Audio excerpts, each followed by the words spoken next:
Now that we have understood how an organization is helped by the statement of objectives, let us look at objectives from different aspects.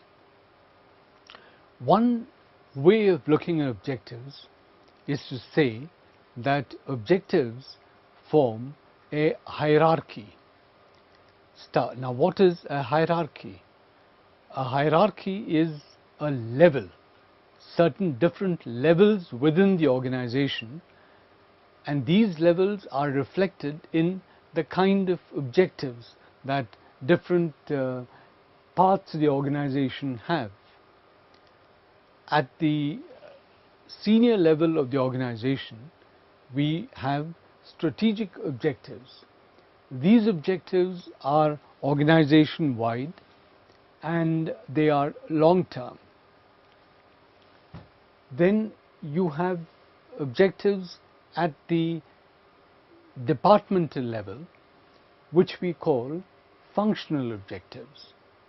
These departmental objectives are medium term objectives, and they are not as difficult as strategic objectives are to change.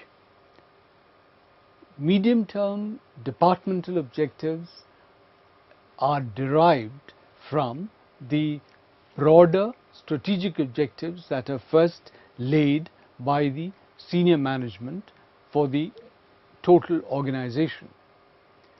Once we have the departmental objectives, then these are further broken down to the level of individual objectives, where each individual employee of the organization has an objective which together build up to give the departmental objective, and the departmental objectives together build up to give the strategic objective. So, this is what is meant by a hierarchy of objectives. Another way of looking at objectives is to look at objectives depending on the specific area of the business which that objective affects.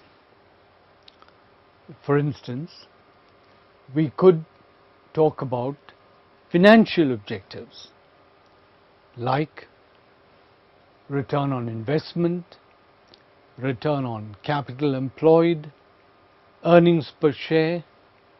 Now, these are objectives which are largely confined to the finance function. Then we have objectives like we have an objective of intent, right? We can say that the objective that we are talking about is to improve the quality of the product of the company. Now, this is an objective which would relate largely to the procurement and the manufacturing function, with some amount of support from the finance department. We could say that an objective is a quantified objective.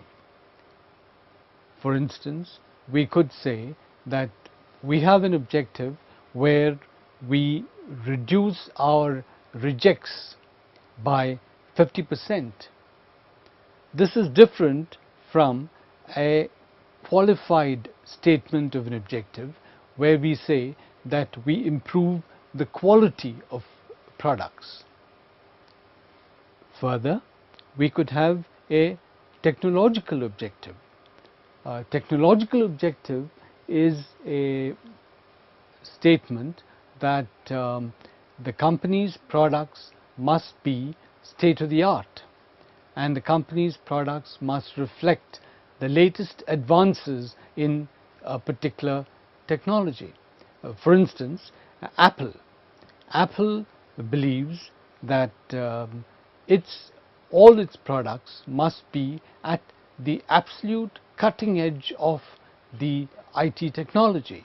Now, this objective of Apple is what one could call a technological objective. We could also talk in terms of a product market objective. A product market objective could be stated in terms of what is the part of the market spectrum that the company is trying to address. For instance, a company like MRF, which was initially concerned with cost-effective tires, popular cost-effective tires, took a decision to shift its product market objective to premium, high-quality tires. Right? Now, this is a product market objective. So, objectives, another aspect of objectives is that objectives are of various types.